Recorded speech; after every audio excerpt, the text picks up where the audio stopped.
Hey everyone, I hope this week has gone well for you. As for my whole family and I, we've been battling some type of sickness for the last week and a half. So we are all extremely exhausted. But we're doing much better today, which is great. I'm going to do my best to get through this without coughing up a storm on camera, so you guys can understand and hear me clearly. So I know this week we were tasked with addressing the importance of a Christian denomination in American history while not really focusing on our own particular denomination. We go to a non-denominational church, so I couldn't tell you if we lean one direction or another in terms of whether we're more on the Baptist side or Presbyterian side or Lutheran side or, like I said, non-denominational church. So for my discussion, I chose to talk about the importance of the Society of Friends, or the Quakers as they've aptly been named. I found it important because they were one of the first Christian groups to kind of be one of the first to largely stand up against slavery in colonial America, and they were led by John Woolman.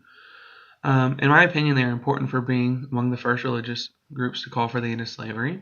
Historian Gary Nash says that Quakers were indisputably in the forefront of the crusade to end slavery.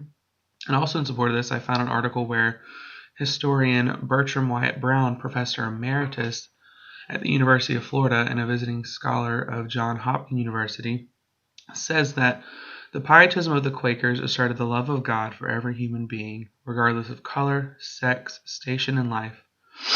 Even before the American Revolution, the most famous of the mid and late 18th century Quaker reformers, John Woolman, Anthony Benezet, Benjamin Lay, and later Benjamin Lundy, began to publish their opinions and raise the issue of human bondage at Quaker meetings, and this was largely started in Pennsylvania.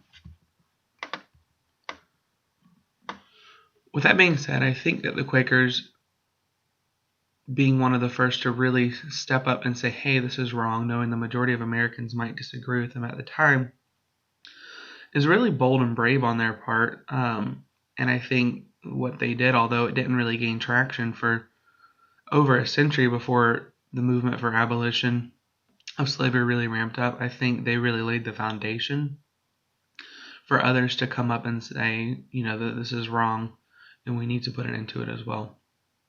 I think they can largely be credited with starting the abolitionist movement, and I think that we don't really talk about them much today unless it's the typical Puritan and Quaker conversation coming up in class or among discussion, and I think that a lot of credit is owed to them for stepping up and doing this when they did in the 18th century.